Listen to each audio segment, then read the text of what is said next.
네, 써는 제가 양자역학과 현대미술 강의를 의뢰받고, 일단 처음에 그 제목으로 의뢰를 받았을 때 좀 야심차게 잘해야 되겠다는 생각을 했었는데, 막상 양자역학에 대해서 전혀 모르는 사람들이 앞에, 물론 약간 아는 사람 한 두세 명, 전혀 모르는 사람이 한 네다섯 명이 앉아 있는데, 제가 좀 강의할 때 청중들의 그 마음이 좀 잘 공감되는 스타일이에요. 그러니까 그 상대 앞에 앉은 사람들의 그 눈빛을 보면서 저 사람이 무슨 생각을 할지가 막 느껴지는 그런 강사다 보니까 너무 막막한 거예요. 이게 이중슬릿은 설명하면 안 될 것 같고, 뛰어난 천재도 양자역학을 이해하는 사람은 없다라고 말을 하는데, 그 말 자체 때문에 더 겁나는 것 같아요. 양자역학에 대해서 얘기한다는 게. 그 리처드 파인만의 말 때문에 더 겁나는 측면이 있어요. 그래서 제가 양자역학을 얘기하면서 뭐 성경 말씀도 가끔 얘기하고 하는 이유가, 이제 그게 좀 대중들이 기존에 알고 있는 것들을 양자역학적으로 해석을 해보고 싶은 거죠. 그러면은 그게 또 쉽지 않을까. 그래서 생각을 해낸 게, 이제 도대체 예언가들이나 무당들은 어떻게 미래를 인지하는가. 그거는 양자역학적으로 보면은 과거, 현재, 미래가 다 동시에 존재하고 그것들이 이렇게 중첩되어서 있는 상태란 말이죠. 그 중에서 이제 우리가 어느 거 하나만 체험을 하게 되는 거죠. 잠시만요. 균형이 안 맞아서.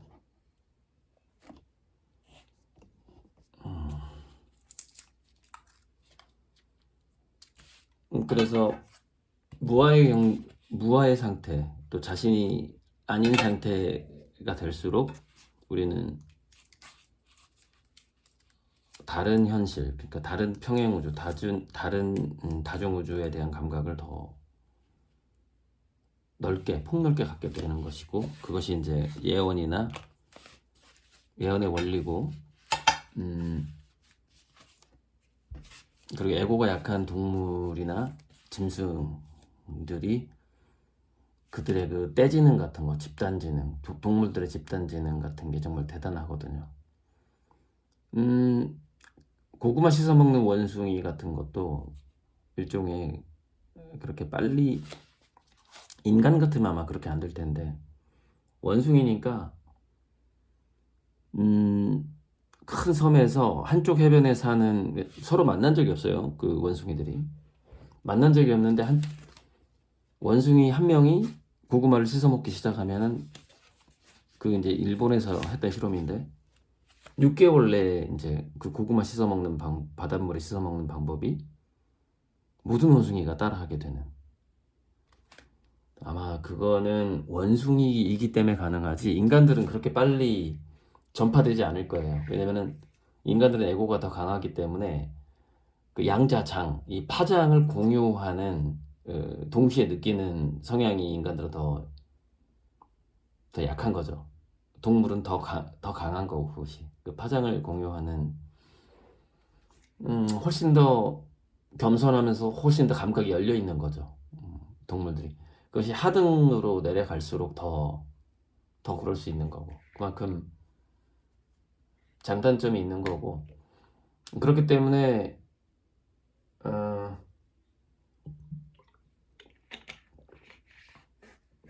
침팬지하고 인간하고 정글에 떨어뜨리면, 침팬지는 물론 그 침팬지에게도 낯선 정글이어야 되겠죠.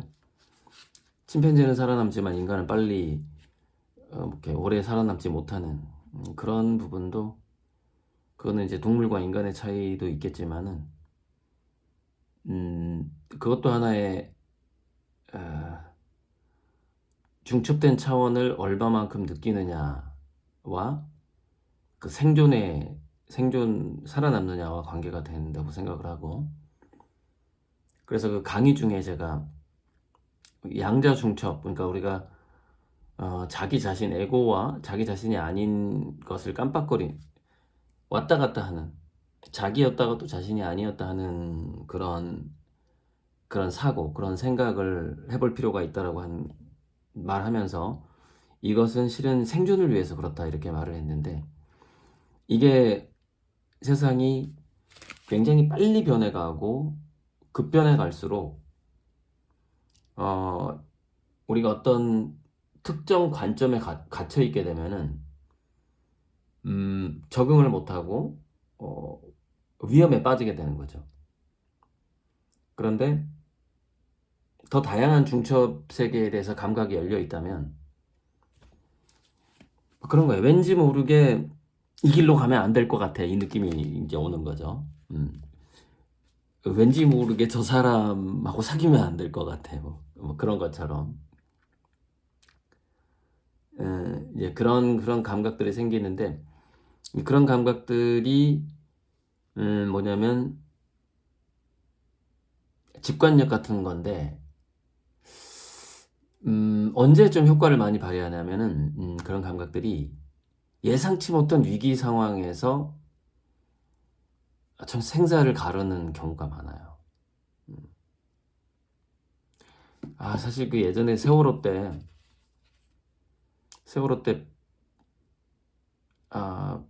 방송을 이렇게 하잖아요. 배 밖으로 나오지 말고 객실에서 가만히 있으세요, 뭐 이렇게 방송을 했다고 해요. 근데 그 이야기를 듣고 몇몇 학생들은 안 나가면 큰일 나겠다라고 느꼈다라는 것이죠. 그래서 그때도 참 거기에 대해서 말들이 있었어요. 너무 수능시키는 교육 때문에 애들이 많이 죽었다 이런 말이 있거든요. 근데 그 중에 몇 명은 왜 나가야만 한다라는 감각을 느꼈을까요?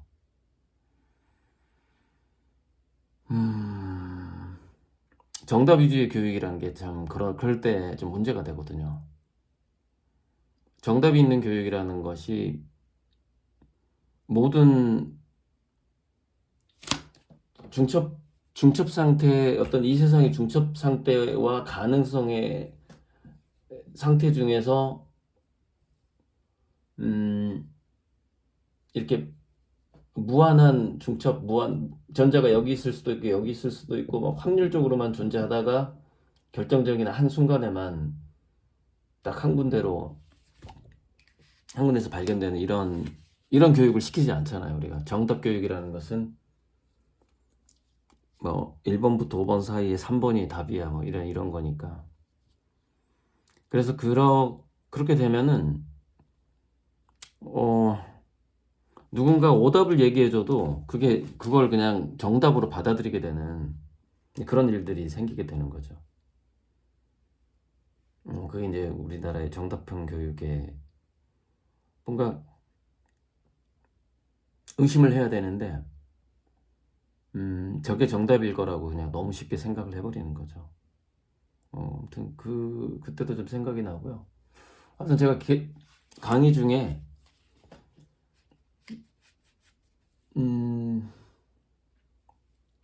그 얘기는 했던 것 같은데, 뭐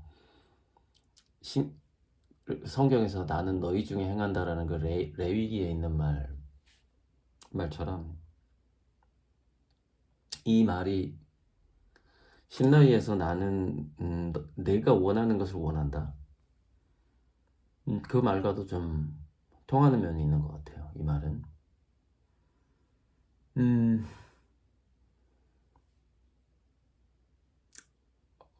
그래서 제가 여기다가 생각나는 말들을 좀 적어놓은 것들이 있는데, 관계에 의한 허용의 교집합. 관계에 의한 허용의 교집합. 그러니까 완전히 가능성, 완전히 파동, 그리고 완전히 입자. 이것도 좀 잘못된 생각인 것 같아요. 그러니까 이거는 아직 말하는 사람 없는 것 같은데, 페이드 인, 페이드 아웃처럼, 뭐 줌인, 줌 아웃처럼 입자성과 파동성이 딱 구분되는 게 아니라 입자성 뭐 80% 파동성 20%뭐 이런 식으로 입자성 20% 파동성 80% 이런 단계도 굉장히 많이 있는 거죠. 그래서 뭐 80%만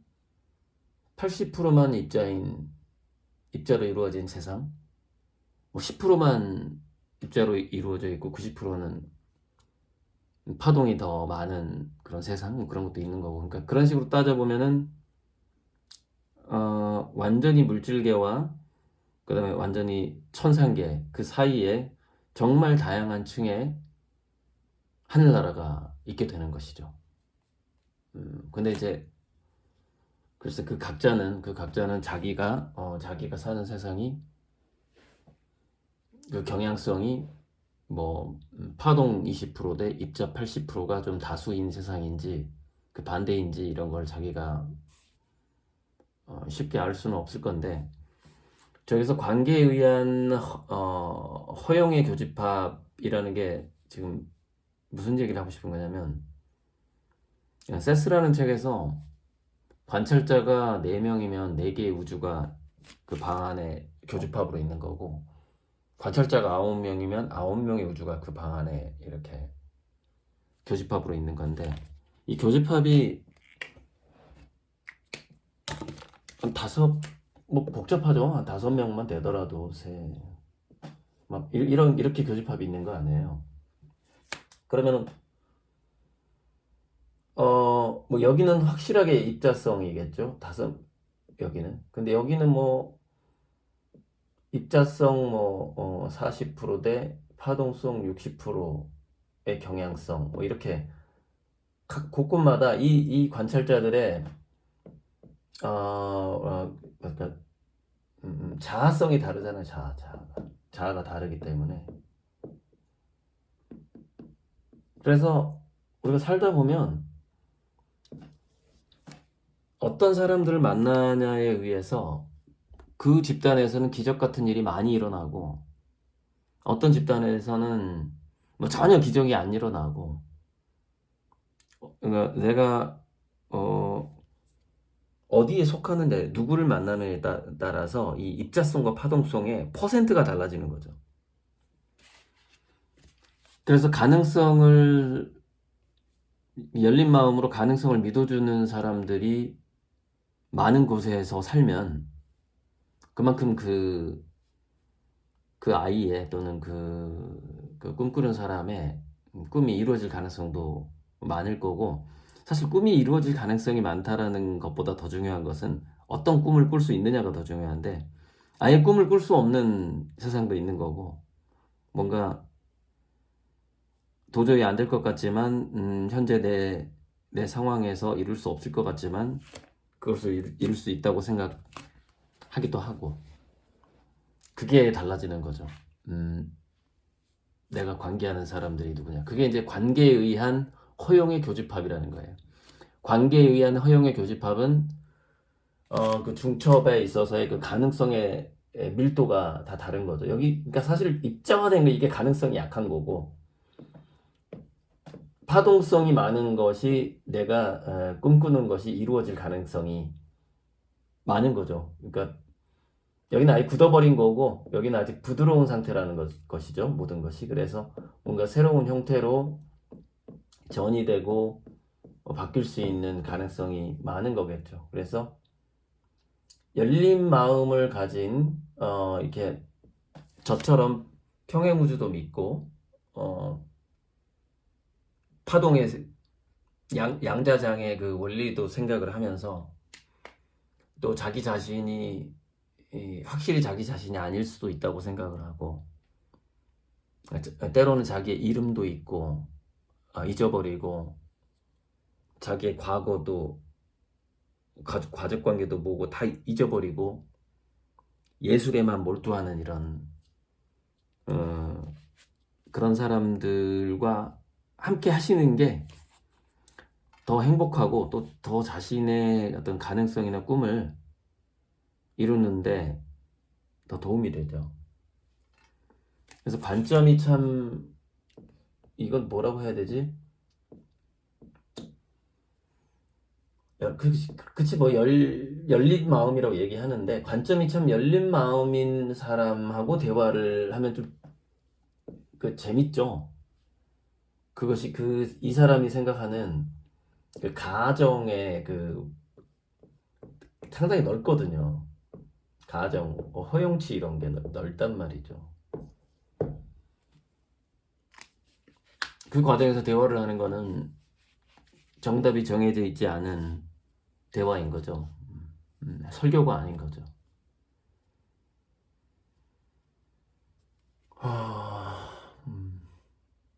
제가 빛결 바람결 그릴 때 바람의 방향도 이렇게 한 방향으로 그리진 않아요. 그 안에서 이렇게 좀 흐름이 있긴 하지만 그 방향성을 좀 다양하게 하고, 그러니까 바람이라는 것은 양자장으로 따지면 어떤 파동의 물결 같은 거죠. 경향성 물결 같은 거. 빛은 관찰에 의해서 그 의도가 입자화된 거예요. 빛결 바람결은 양자장에서 어떤 가능성이 입자화된 순간을 그린 것이기도 해요. 빛결 바람결이라는 그 그림은. 제 그림 자체가 애초부터 제가 추구하고자 했던 게 그 배경의 양자역학이라는 것을 접하면서 거기서 읽었던 여러 가지 이야기들이라든가 신비한 느낌들을 그림에 표현하고 싶었기 때문에 그림마다 다 양자역학적인 해석을 이렇게 해볼 수가 있는데, 제가 하고자 하는 이야기들을 각각의 시리즈마다 조금씩 다른 거죠, 그림이. 슈레딩거가 했던 아주 좀 슈레딩거다운 이야기가 있는데, 슈레딩거가 이렇게 말을 했대요. 생명체에서 세포 분열하는 걸 보고 이것은 환상적인 서술이다 이랬다는 거예요. 근데 이게 제가 영어 원문을 못 봐가지고 영어인지 독일어인지 모르겠지만, 그럼 좀 더 의역을 해보면 이것은 환상적인 스토리다 라고 말했을 수도 있는 거거든요, 슈레딩거가. 그런데 정말 세포 분열을 하는, 세포가 자기 복제해가지고 분열하는 모습을 동영상으로 보면은 정말 마술 같거든요. 말도 안 되는 일이 벌어지는 거예요. 어떻게 이렇게 이럴 수가 있지? 막 이런 생각이 들거든요. 그러니까 슈레딩거가 이건 환상적인 소술이다라고 말을 하는 거죠. 말을 할 수밖에 없는 거죠.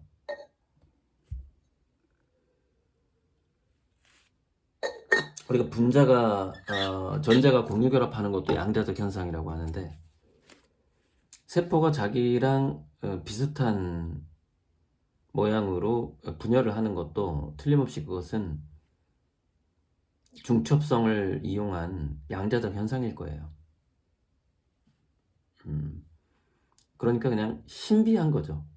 그것을 우리가 세포 분열하는 것을, 생명이라는 것을 완벽하게 논리적으로 해석할 수가 없듯이 세포 분열하는 것도 정말 마법과 같은 일이거든요. 슈레딩거가 왜 이것은 환상적인 소설이라고 말을 했는지, 그 과학자들도 그것을 과학적으로 설명할 수가 없는 것이 이게 생명 현상이죠. 그러니까 이런 과학자들의 명언을 얘기하면서 스토리텔링을 하고 싶었는데, 이게 우리 아미고님들을 대상으로 불특정 다수를 대상으로 이야기하는 게 편하지. 처음 만난 청중들한테 이런 얘기를 꺼낼 수가 없는 거예요, 도저히.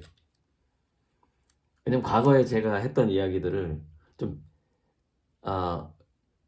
바탕에 깔려 있다는 생각이 들어야 좀 편하게 말할 수 있는데 그렇더라고요. 참 낯선 사람들 대상으로 강의한다는 게. 저 하이젠베르크가 이런 말을 했어요. 예술은 개념화인데 개념은 실제와 다르다. 예술은 개념화인데 개념은 실제와 다르다. 그러니까 이게 피카소가 했던 말이랑 너무 비슷한 거예요. 예술은 진실을 보여주는 사기다. 예술은 진리를 볼 수 있게 해주는 거짓말이다. 이런 얘기잖아요. 그래서 그러니까 예술이라는 거는 하나의 그 어떤 최초의 뜻을 추구하는 것? 제가 아까 양자의 그 밑바탕에 있는 그 정보의 패턴, 정보의 패턴을 제가 전에 강의해서 그것이 정의다, 이렇게 뜻이다, 이렇게 말한 적 있잖아요. 그리고 참진자를 제가 잘못 썼더라고요. 이렇게 해서 이렇게 써야 되는데 한자를 이렇게 써야 되는데 한자를 너무 안 써보다 보니까 너무 안 쓰다 보니까 이 쉬운 것도 조금씩 헷갈리더라고요. 그래서 우리가 예술이라는 것은 이런 거예요. 추상 미술이 참 좋은 거는 어떤 개념을 보여주잖아요. 이렇게 어떤 사물을 그려서 보여주는 게 아니잖아요. 제가 그리는 눈동자의 우주 보면 점점점 실제 없잖아요. 별에서 꽃까지 뭐 별이 그렇게 보이지도 않고 제가 그리는 것처럼 그렇게 꽃처럼 보이지도 않고 어떤 개념을 거짓말로 이렇게 좀 예쁜 거짓말로 이렇게 보여주는 건데 그런 어떤 그림의 다양한 표현, 다양한 개념을 본다라는 게 작가가 설정한 어떤 개념을 본다라는 게 그게 그 또한 우리가 양자적인 중첩을 더 활용할 수 있는 인간이 되게끔 만들어주는 거죠. 그게 또 그림이 가진 힘이라고 생각하고 제가 사주보완 그림을 그리고 해서 이렇게 선물했을 때 그 사람들의 질병도 낫고 하는 이유가 그것은 1차적으로는 뭐 플라시보 효과도 있을 것이고 그렇게 믿으니까 그 사람이 긍정적으로 받아들여 주니까 그런 효과도 있겠지만 분명히 그거는 양자장의 변화를 주게 되거든요. 양자장이 뜻이니까 뜻을 담았으니까 그림에 양자장 자체가 그러니까 이 우주 양자장 자체가 그냥 신의 생각이라니까. 신의 생각, 신의 뜻이에요. 그래서 그 신의 뜻만큼 우리가 거대하진 않지만은 그 작은 뜻들을 우리가 서로 이렇게 갖고 있고 그래서 신의 거대한 뜻과 우리 인간의 신의 반영이긴 하지만 좀 축소되고 좀 왜곡되고 굴절된 빛이지만 우리가 신은 모든 빛이라면 우리는 보라색일 수도 있고 빨간색일 수도 있고 이런 그런 좀 협소한 파장이 협소한 빛일 텐데 그 어떤 우리 나름대로 뜻을 가지고 있는 거죠. 모든 인간들도. 그래서 그 신의 뜻과 모든 인간들의 뜻들이 서로 이렇게 가정의 교집합을 이루는 거죠. 관점의 교집합. 의식과 뜻의 교집합을 우리가 이루었는데 그 우리의 뜻이 그렇게 큰 차이가 없기 때문에 우리가 이렇게 이런 물질들을 만질 수 있고 커피를 마실 수가 있는 거죠. 하지만 이것이 꼭 실제라고 볼 수는 없는 거예요. 이건 관점과 가정에 허용된 그러니까 관점과 가정의 교집합 내에서 하나의 허용된 우연한 현상일 뿐인 거죠. 이런 물질 자체도.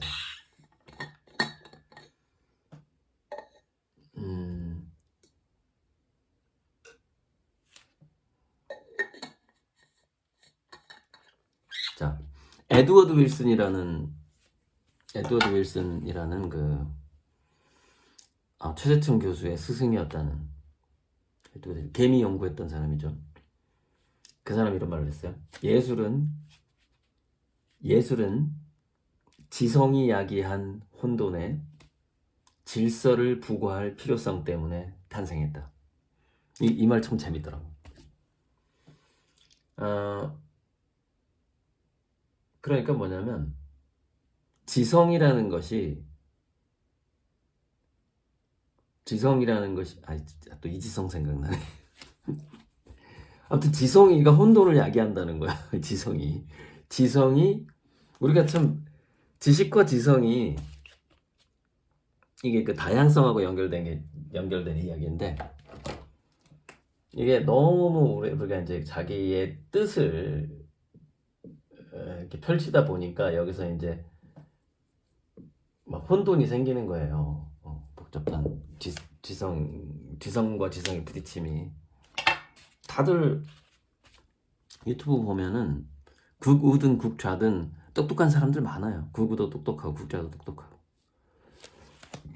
근데 거기서 합의점에 이르지를 못하고 계속 혼돈이 생기기도 하고,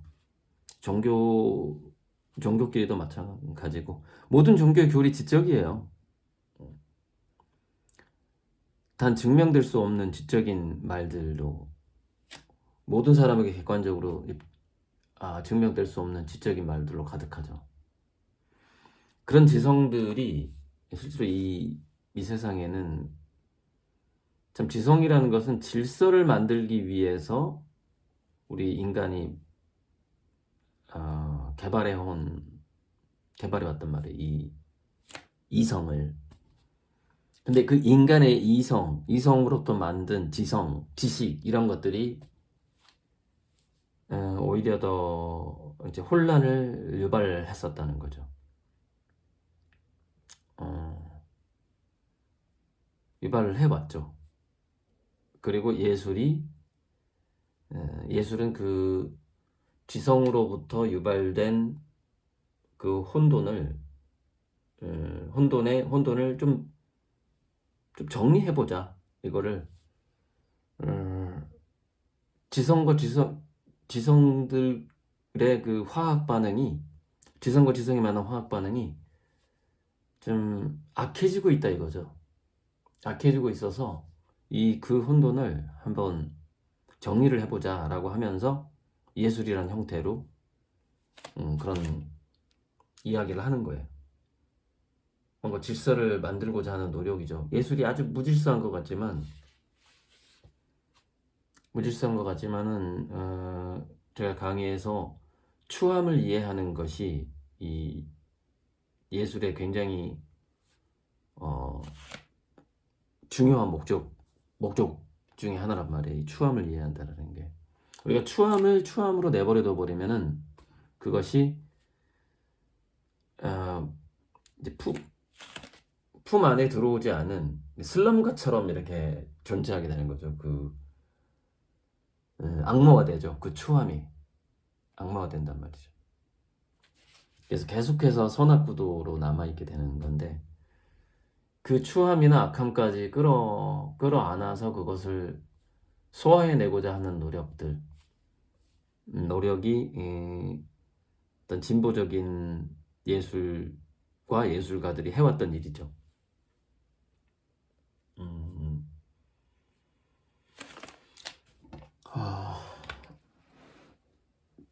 제가 이번 양자물리학 강의에서 제 자신도 가장 기뻤던 거는 그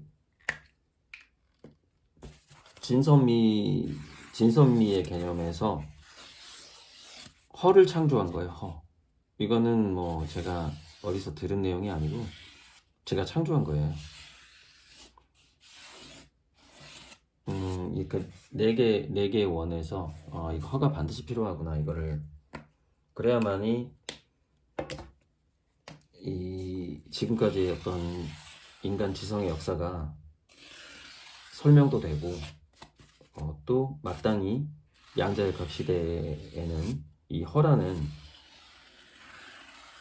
허구 또는 허용의 이 교집합이 없이는 이제 좀 정리가 안 될 것 같다 그런 생각이 들었죠.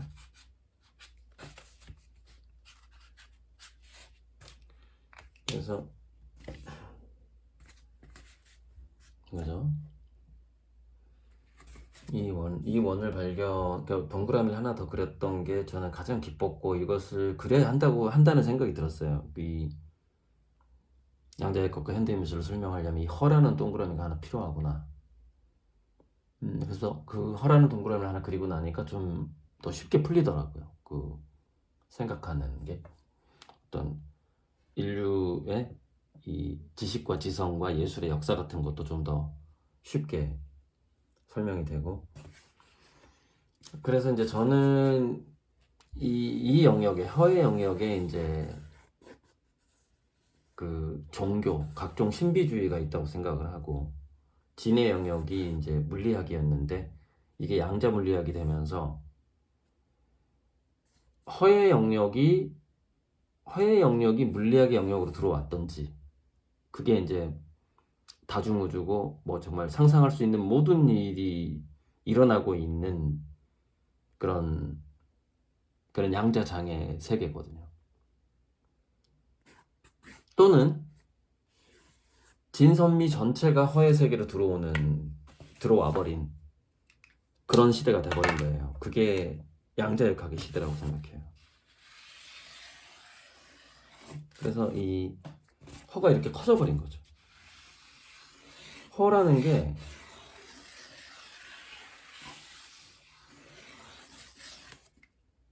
모든 진선미가 이 허 안에 들어와 버린 그런 상황이 지금 이게 앞으로 가져올 양자역학, 양자컴퓨터 혁명이 우리 인류에게 가져다 줄 변화라고 생각을 하는 거예요.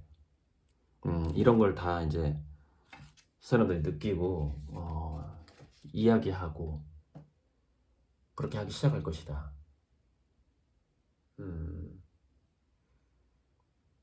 그래서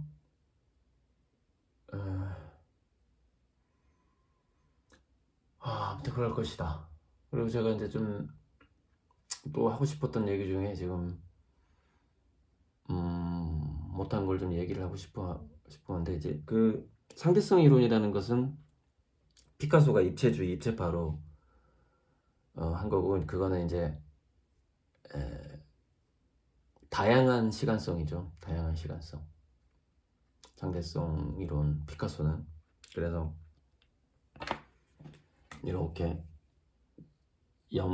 옆모습과 앞모습을 이렇게 같이 그린 이렇게 옆모습과 앞모습이 같이 있는 이게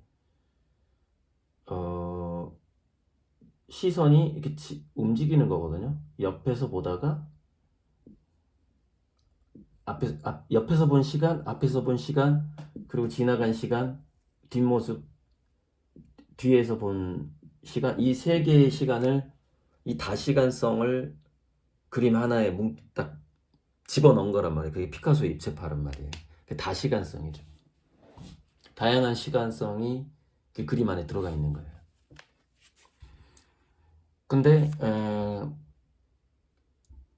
그 상대성 이론하고 양자역학은 주로 이제 미시 세계를 다룬다고 하고 상대성 이론은 거시 세계 우주를 다룬다고 하고 그래서 우리가 우주선을 이렇게 달에 보낼 때 상대성 이론 그런 거를 계산에 더 많이 들어간다고 하죠. 시간에 대해서 이렇게 계산을 하고 물론 양자역학도 쓰인다고 하는데 다 한꺼번에 쓰이죠. 이 경우에는 이게 더 많이 쓰이는 거고 거시적인 경우에는, 미시적인 경우에는 양자역학이 더 많이 쓰이는 거고 그런 건데, 그 중간, 그 미들의 영역, 중간의 영역이 바로 생명의 영역인데, 생명의 영역에서 그래서 카오스 이론이 많이 쓰이는 거예요. 큰 세계 상대성 이론, 중간 세계 카오스 이론, 미시 세계 양자역학 이렇게 쓰이는 거죠. 그래서 저는 제 그림은 미시 카오스 이론 중에서 작은 세포 단위, 그게 이제 꽃행성 같은 느낌인 거죠. 세포 단위에서부터 아래쪽으로, 그러니까 피카소가 카오스 이론에서 이 위쪽을 그렸다면 저는 이 카오스 이론 중심에서 이 아래쪽을 그리고 있는 거예요. 제 그림은, 피카소는 다시간성을 그리는 거지만 제 그림은 다차원성을 그리는 거예요.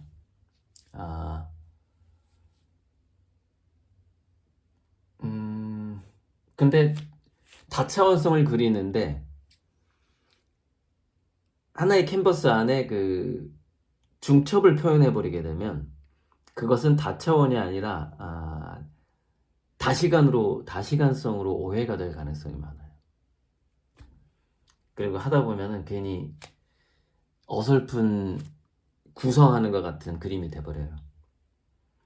그래서 그렇게 해가지고서는 이거는 피카소의 다시간성으로 오해받을 수밖에 없겠구나라는 그런 걸 느꼈고, 그래서 딱 눈동자 하나의 우주 이거를 그냥 여러 개 그려서 전시하는 게 낫겠다는 생각이 들어요. 전에도 그랬고. 그래서 오히려 저는 그 고양이 눈동자에 다리 하나 딱 있었던 것, 그것이 그 최초에 제가 그린 눈동자의 우주 그림인데, 그것을 다시 제가 재현을 할 거예요. 이 올해 전시에는 좀 여러 개를. 그래서 저는 그 참 고요했던 야생 고양이, 친구가 한 명도 없이 외롭게 숲속에서 또는 산에서 달을 쳐다봤던 그 푸른 눈에 그 고양이가 아직도 이제 그 제가 그렸던 첫 번째 눈동자의 우주 그림이 계속 제 가슴을 설레게 하죠. 그걸 생각해 보면은 지금도 설레요. 그 제가 첫 번째 그렸던 그 그림에 대해서 그 느낌을 갖고 있어요. 그래서 피카소는 다시간성을 그렸고 다차원까지는 가지 못했어요. 피카소는. 그래서 제 그림보다 한 수 여러 수 아래인 거예요. 어떤 물리학의 역사에 우리 인류 지성사의 역사를 보면 피카소 그림이 고래들보다 훨씬 몇 수 아래다. 네. 제가 고래들 그림을 일단 탁월하다는 걸 믿으소서 강의에서 했듯이, 그래서 저는 다차원성을 그리는 것이고 눈동자를 하나만 그리고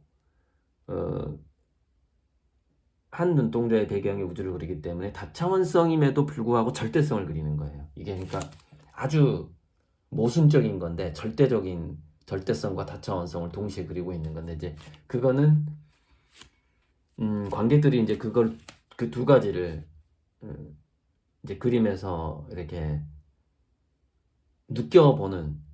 이미 느낀 어떤 아미고님도 있을 거고, 갈수록 이제 그것을 느끼는 사람들이 이제 전 세계에서 많아지겠죠.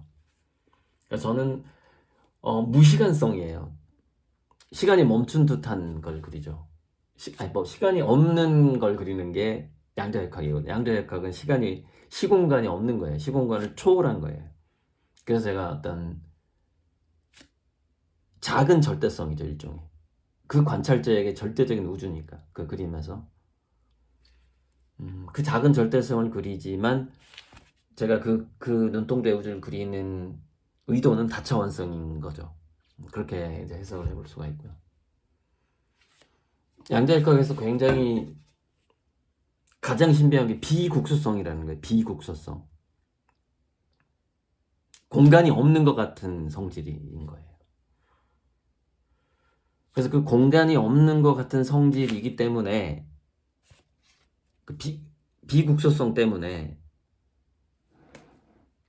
뜻이라고 하는 거예요. 정보의 패턴. 생각에는 우리가 공간을 상상할 수는 있지만 생각 자체는 공간이 없잖아요. 생각 자체는. 이제 공간이 있다고 느끼는 생각이 있는 것이지 그 뜻이라는 것이 뜻과 공간이 같은 건 아니잖아요. 이 뜻 속에는 공간이 있어라는 생각은 있죠. 공간이 있네, 시간이 있네라는 생각은 있겠죠. 그리고 그걸 우리가 지금 그렇게 경험을 하고 있는 거고. 그러나 이 뜻 자체가 공간이고 뜻 자체가 시간은 아니라는 거예요. 그래서 저는 이 뜻 자체를 그리기 때문에 절대성을 그리고 있다는 것이죠. 이 뜻 자체를 그리는 거기 때문에. 뜻을 그리는 거예요. 그러니까 제 그림을 보면 그냥 눈동자 어디 감탄사가 이렇게 나와야 돼요. 뜻! 거리들 그림을 볼 때 감탄사. 뜻이 아니라 뜻! 뜻을 그렸구나. 뜻! 그것이 작은 생명체의 뜻이든 어떤 벌레의 뜻이든, 근데 벌레의 눈동자도 그릴 거니까 외계인의 뜻이든 또는 신의 뜻이든 누구의 눈동자인지 모르겠지만 그 사람의 뜻을 그린 거예요. 그 존재에. 이 뜻 자체를 그린 거죠. 즉 양자장 아주 작은 미시세계의 그 출발, 그 이유철 박사가 말했던 그 카우자, 원인자, 그 카우자, 이 카우자하고 뜻은 좀 유사하죠. 정확히 같은 것 같지는 않은데 유사한 것 같아요. 카우자, 뜻, 이걸 그리는다. 그 최초라고 말하면 안 되고 시작과 끝이 없는 절대성이죠. 무시간성이니까 이거는. 그런 거를 내가 그려냈다. 그걸 그리고 있다. 나는 제 스스로의 감동이 있는 거죠. 제 그림에 대해서. 그래서 제 그림을 낯선 사람들한테 칭찬을 하기에는, 이런 말을 하면서 칭찬을 하기에는 좀 분위기가 도저히 아니었다. 그 강의 분위기가 도저히 이런 식의 언어가 나올 수가 없는 그런 분위기였죠. 우리 아미고님들은 이렇게 얘기할 수 있지만, 그래서 다원성과 다향성의 양자역학 시대에는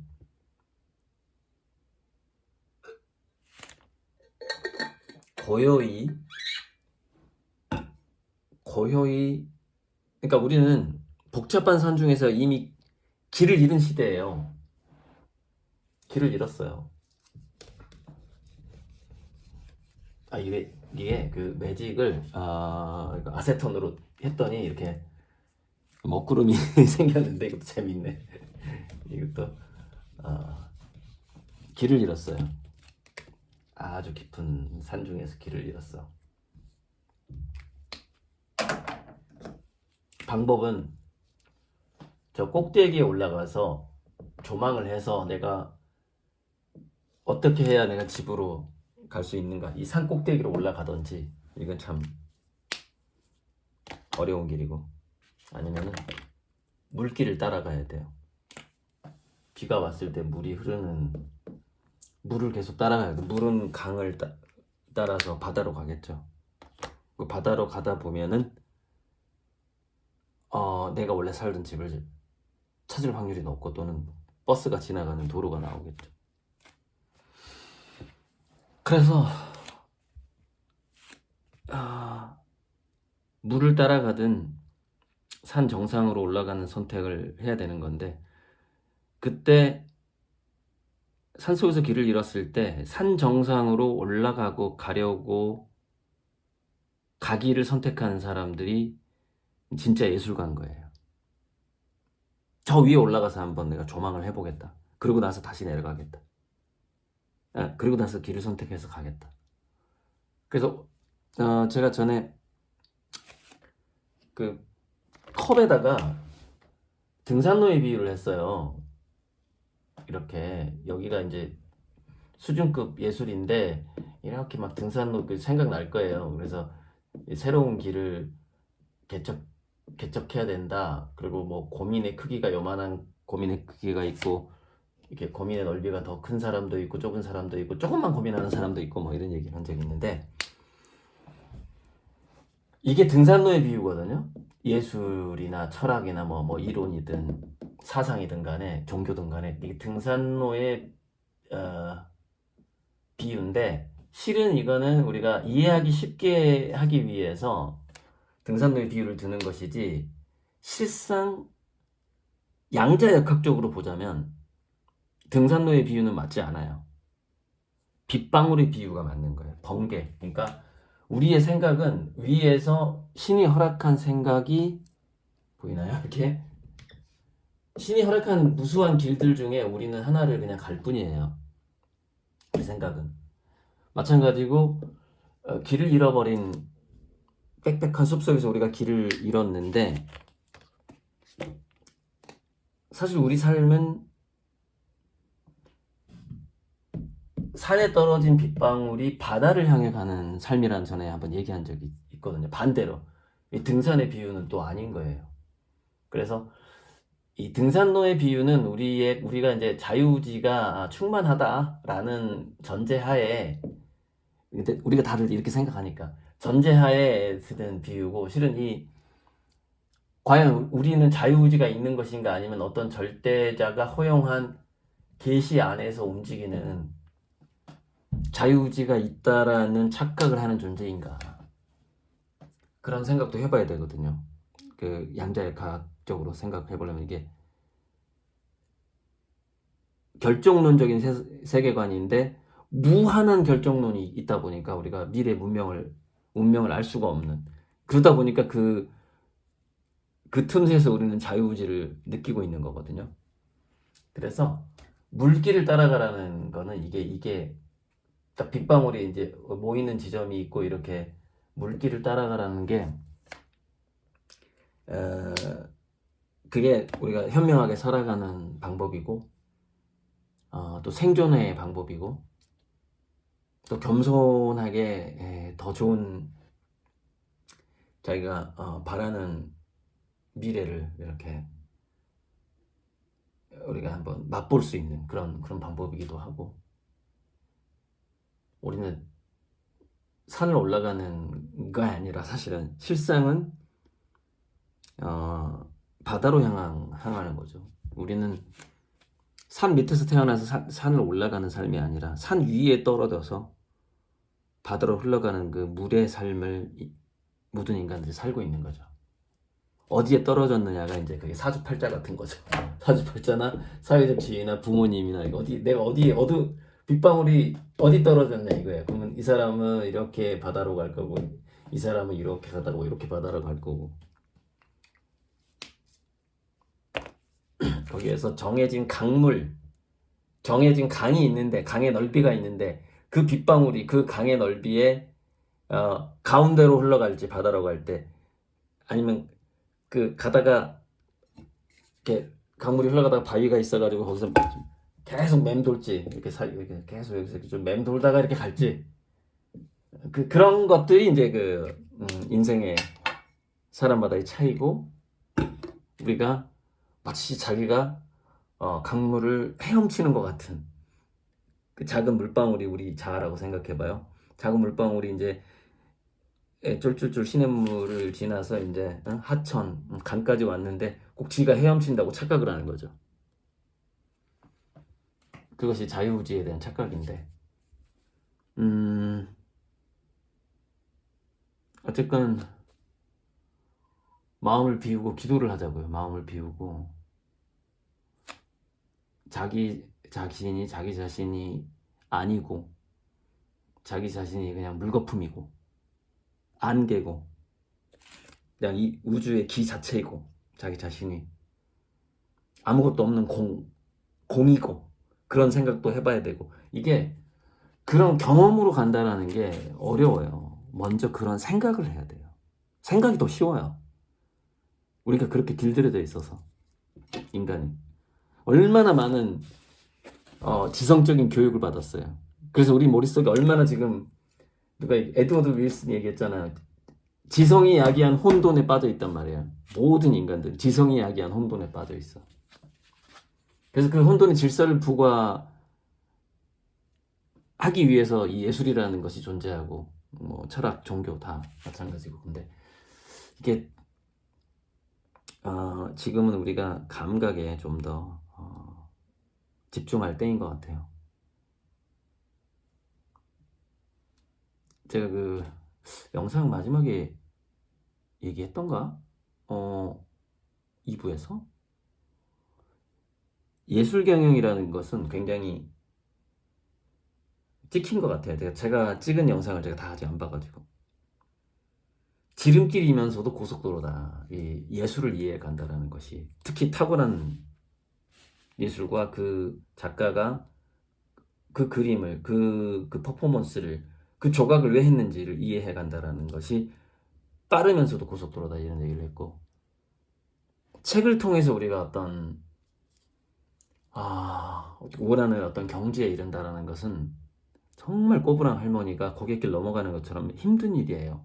그러니까 그거를 하지 말라는 얘기는 아니고 책을 통해서 인문학적인 소양도 쌓아가되 지금 시대는 이게 워낙에 빨리 변하는 시대라서 좀 지름길이면서도 고속도로가 필요해요. 모든 우리가 삶의 경영에 있어서 꼭 회사를 운영하고 마케팅을 하고 그뿐만이 아니라 정말 우리의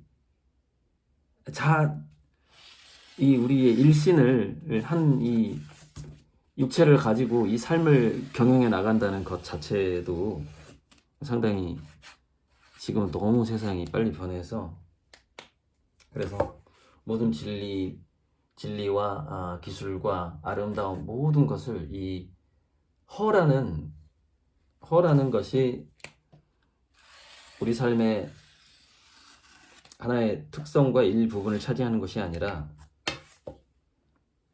이 허라는 것이 실은 진선미를 이미 먹어버린 시대를 살고 있고 이것이 바로 양자의 각기 시대다. 곧 이제 이런 영적인 각성이 이제 전 세계에 아주 폭발적으로 드러나겠죠. 또 제가 강의 때 하고 싶었는데 못한 것들이 있나 좀 보는 거예요. 제가 했던 좀 있긴 있구나 또. 메두사의 시선과 마이다스의 장갑 얘기를 좀 하고 싶은데 메두사는 거울을 보고 자기 스스로 돌이 돼버렸잖아요. 그러니까 우리 메두사의 시선이라는 것은 에고를 가진 관찰자가 무한한 가능성의 파장을 딱딱한 입자로 만들어 버리잖아요. 그래서 우리 모두는 사실 메두사의 시선을 갖고 있다는 거예요. 메두사의 시선을.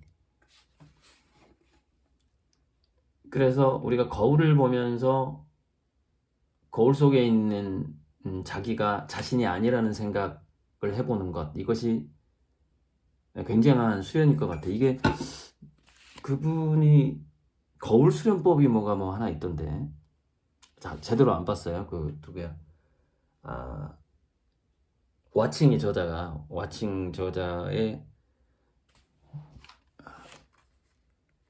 아무튼 그게 메두사의 시선, 우리가 메두사가 되면 안 되잖아요. 거울을 보고 우리 자신이 너무 그 돌멩이가 돼버리면 안 되잖아요. 그래서 그거를 오히려 반대로 역이용하는 게 거울을 보면서 저기 거울 속에 있는 저 인간 누구지? 낯설게 보는 거죠, 자신을.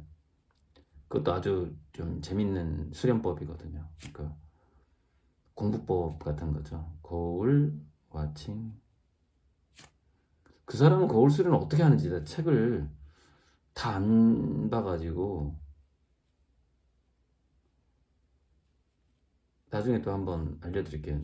그 간단한 검색으로 나오나? 거울 명상이네. 세상은 나랑 좀 생각이 다를 것 같은데 인식 수련, 회광 반조 수행법, 대상과 주체 간의 이원성을 깨뜨리기 위한 수행 방편입니다. 거울에 비견되는 인식의 구조를 역으로 뒤집어 거울 속 세상에서 거울 바깥으로 나가기 위한 고급 수행 방편입니다. 그것이 거울 명상입니다. 내 생각, 역시 제가 생각하고 다르네요. 저는 제가 생각하는 거울 수련법은 이게 아니에요.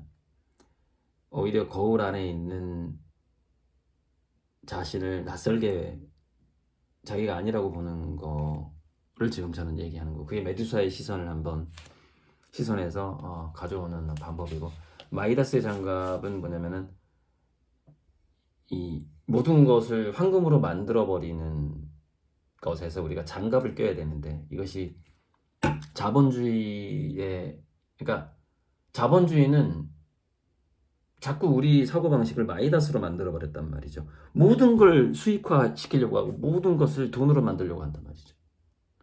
그럼 우리에게는 그 마이다스는 결국 불행해졌잖아요. 자기 먹는 음식도 황금으로 변해서 먹을 수가 없었고 자기가 사랑한 딸도 황금 동상으로 바뀌어버렸잖아요. 그래서 우리는 그 마이다스 내가 정말 만지고 싶은 딸은 금이 되면 안 되잖아요. 그래서 나는 어떤 장갑을 껴야 되냐 이거예요. 마이다스의 장갑. 이 자본주의 사회에 모든 걸 금으로 만들고자 하는 수익으로 만들고자 하는 거기서 또 벗어나는 수련이 필요하단 말이죠. 메두사가 돌이 되지 않기 위한 거울. 내가 만지는 모든 것을 금으로 만들어 버리지 않도록 하는 나는 과연 어떤 장갑을 껴야 할 것이냐. 그래서 예술이라는 것은 바로 그 메두사의 시선에서 벗어나게끔 하는 것이 예술이고 마이다스에게 장갑을 끼워주는 게 예술이라는 거예요. 그리고 특히 제가 그리는 그 그림은 그 무시간성, 무공간성, 다차원적이지만 또는 아주 절대성과 어떤 고독함, 뭐 그런 부분들을 보여주면서도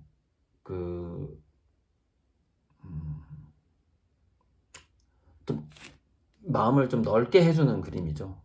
이렇게 다양한 걸 한번 생각해 보게 하는 그것이 곧 메두사의 내 자신이 메두사가 되지 내가 거울을 보고 스스로 돌이 돼버리는 그런 일을 생기지 않도록 해주고자 하는 것이고 마이다스에게 어떤 장갑을 끼워주고 싶은 거죠. 모든 것을 황금으로 만들어버리는 손이라는 건 굉장히 차가운 손일 거예요. 자본주의의 냉풍에 식어버린 차가운 손. 그 손을 따뜻하게 해주는 따뜻한 손으로 바꿔주는 어떤 그 장갑 같은 것을 장갑을 선물하고자 하는 거죠. 뭐 그렇다고 수익을 생각하지 않고 뭐 그런 건 아니죠. 수익 얘기 저 많이 해요. 많이 하는데 그런 얘기만 한다고 오히려 제가 욕을 얻어먹는 사람인데 그것은 워낙에 기초고 기본이기 때문에 하는 거고 근데 그런 얘기를 할 때마다 저는 오히려 마이다스의 장갑을 마음속으로 생각하는 사람인데 그래야지 행복한 부자가 될 수가 있겠죠. 내 손이 차가우면 계속해서 나를 행복하게 하는 것들이 자기로부터 떠나버리죠. 왜 다 차가운 돌덩어리가 될 거니까. 황금 보기를 돌처럼 하라는 얘기는 아니에요. 그런 얘기는 아니고 그냥 황금 보기를 돌처럼 하라는 말도 사실은 이 수준이 낮은 말이라는 거죠. 낮은 말이고 우리는 어떤 정말 좋은 장갑을 아미고님들께 선물하고 싶어요. 더 좋은 그림 열심히 그려서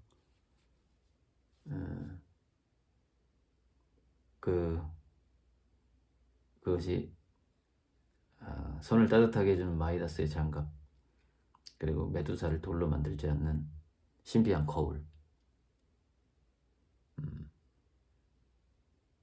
무한한 거울 그래서 한정된 가능성에 자기 자신을 비추는 것이 아니라 무한한 가능성을 자기 자신의 무한성을 보게 해주는 거울 그런 거울로서 또 따뜻한 따뜻한 마이다스 장갑 별에서 꽃까지 같은 그림이잖아요. 그 다음에 별꽃처럼 이렇게 좀 그 다음에 차가운 블루문 시리즈 푸른 달 고양이 눈에 파란 달 이런 것이 이제 그 무한성의 거울 같은 거죠. 메두사의 시선을 벗어날 수 있는 무한성의 거울이고 알록달록하고 막 컬러가 있고 마이다스의 장갑 같은 거죠. 별에서 꽃까지 뭐 이런 그림들 꽃행성 뭐 이런 그림들 자, 오늘은 뭐 제가 하고자 뭐 이런저런 수다 떨고 싶었던 것들을 다 이렇게 그냥 다 말할 수 없었던 칸딘스키의 추상화는 진선미의 융합을 위한 노력이었다. 이건 제가 썼는데 이게 제가 써놓고 내가 무슨 생각으로 이걸 썼지? 이걸 까먹어. 자기가 메모이고 자기가 까먹어. 생각이 날아가 버리죠. 그래서 제가 이제 예술에 관한 책을 좀 더 보면서 날아가 버렸던 생각들이 다시 또 올 때 이렇게 좀 또 미술 수다를 떠는 또 때가 오겠죠. 이렇게 정말 숲속을 헤매듯이 제가 수다 떨었습니다. 써니, 1시간이나 있네, 써니.